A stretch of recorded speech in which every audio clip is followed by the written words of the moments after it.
Good afternoon, garden friends. Guess what time it is? I got a delivery today. Now, I did not order my bulbs in a timely fashion, so I am behind the 8 ball, but I'm getting ready to get busy. But what I like to do is show you the beautiful daffodils that are going to be throughout my garden this spring. So let's take a look at these. I am like so excited that I have gotten my bulbs. And like I said, the delay was on me. I was looking at the wrong thing for when I wanted them to be delivered.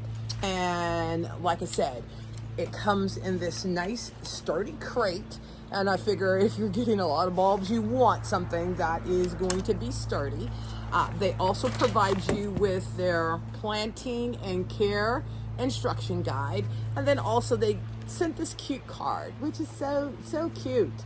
And then they give you a little bit of history about the Amsterdam Tulip Museum, and it looks like it says it's only 1 minute from the Anne Frank house. So I just thought that was really cute. Now, what I end up having, and one of the things that I thought was really nice in the instruction guide, is they give you a little description about what to do for spacing, the depth for planting, the whole 9 yards. And for my daffodils, it says, to get the most from daffodils, follow these 3 basic rules. Plant them to where they will get at least 6 hours of direct sunlight, even after they finish flowering and the trees have leafed out. Daffodils need lots of sun after they bloom to produce next year's flowers. And I know a lot of times I've done it because I can be anal about how things look, to where I've clipped the leaves off before they have fully died back. But there's a benefit to leaving those leaves on, because as it stated, it allows it to help create and produce more flowers for next year. It says plant them in soil that drains well. Avoid areas where water stands after a rainstorm.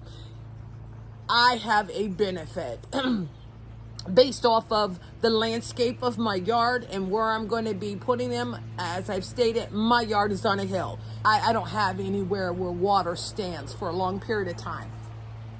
And then it says, after daffodils flower, wait at least 8 weeks until the leaves turn yellow before cutting them. So that was part of the reason of leaving the leaves on there that was mentioned earlier. It says, never tie or braid daffodil foliage. I've done that before. This year's leaves equal next year's flowers. So that's just so important. And then it says, if you want to naturalize daffodils, plant them so that they look as though they have just sprung up on their own. And that's sort of the way I'm going to be planting mine. Some of them I'm going to have a very structured layout of them. Others, I'm just plopping them, in different spots, no structure to it, just to have that pop of color in my garden.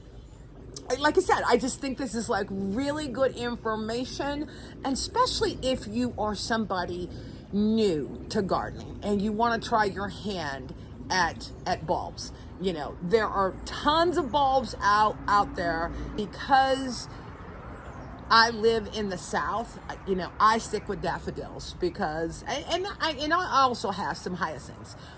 But some of the other bulbs that require you to, put them in the refrigerator or what have you, or have to dig them up, I don't have time for that. So I like the one and done mindset.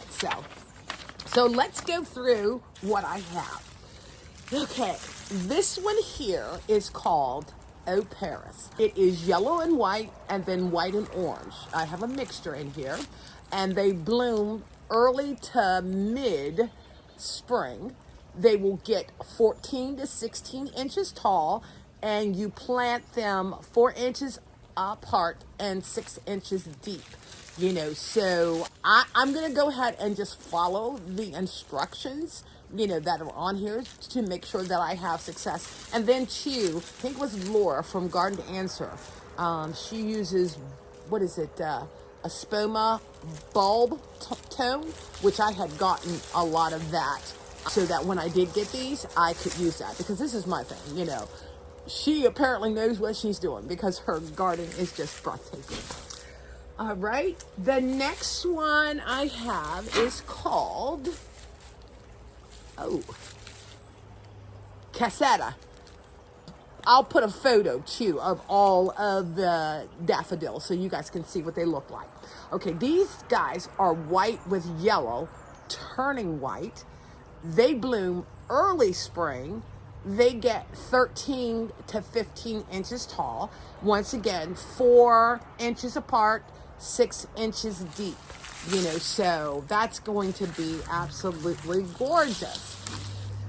Okay, the next batch is called Starry Night. Okay, if you guys haven't figured out, my garden is a thing. I love romance. I love, that, how do I want to put it? Just those quiet moments where you can just sit back and enjoy, your garden. And I think that was probably contributing factor to the choices of the bulbs that I got. But like I said, this is called Starry Night. These are all white, and they bloom mid-spring to 18 inches. And, the one thing too, most of the ones I got are between 12 and 18 inches. So I'm going to make sure I stay very aware of the layering factor if I'm blending any of these together. The next one is, let's see here. Okay, probably one of my favorites. This is the Sir Winston Churchill. Okay, these are white with an orange eye, and they bloom in mid-spring. These get 16 to 18. Now, I already have these, and I so love them. They have this very soft fragrance to them that, if the wind just blows just perfectly, you can get that whiff of it, I don't think it's overpowering. Some people do, but I love the smell of it. Next one is Frosty Snow. These are white with yellow, and they turn white. Early to mid-spring, 16 to 18 inches tall. So if you guys haven't figured out, my theme in my garden, especially for early spring, is yellow and white. I think with some of the greenery that will be coming on when these guys are fully in the swing of blooming, having that contrast will look so very nice. And then what is this one? Oh, okay. And then this one is called Bloom Factor. This is a combination of colors. They are yellow, cream, and white. They also bloom in mid-spring. Now these get 13 to 15 inches tall. And these ones you plant 3 inches apart and only 4 inches deep. So I'm just loving the fact that I am going to have such a beautiful array of daffodils in my garden. And these are all for my back garden area. So, and then there's one more thing. I had done a video for a volunteer activity that we had here in Smyrna. And a booth that I was working at, we were actually selling the Jonquil bulbs, which these are in that family. And there was like some really interesting information that out. But I also have, I think, 40 of those that I'm going to be planting in my garden bed.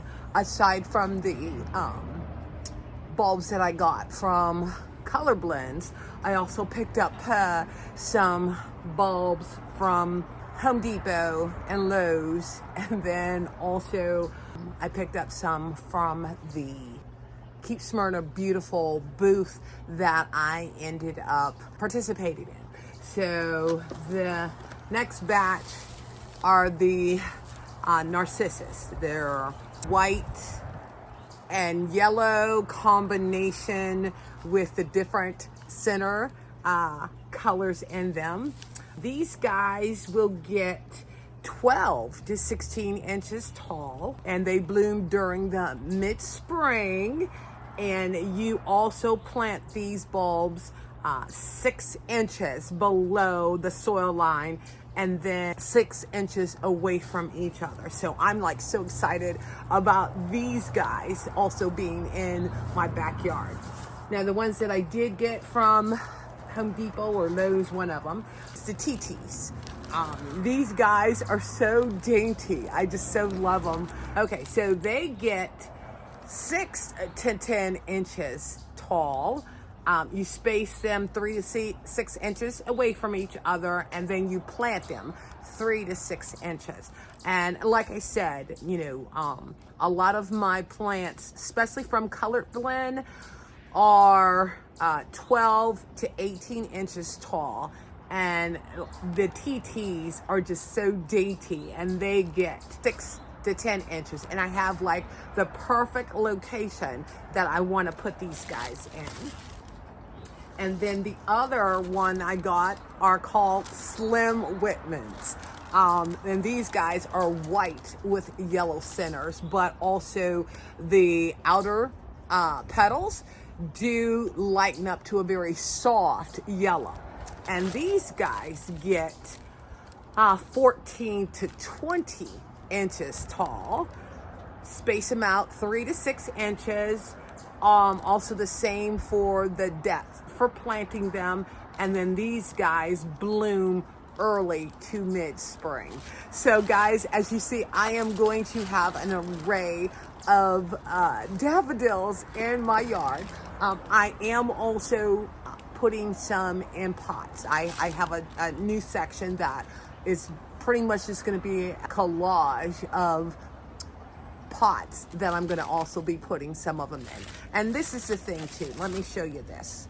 All right, so the majority of this area is where the bulbs are going to be going, pretty much all the way around the garden bed here. Because one of the things that I am, you know, trying to do is to make sure just that nice, lovely colors of the yellows and the whites back here.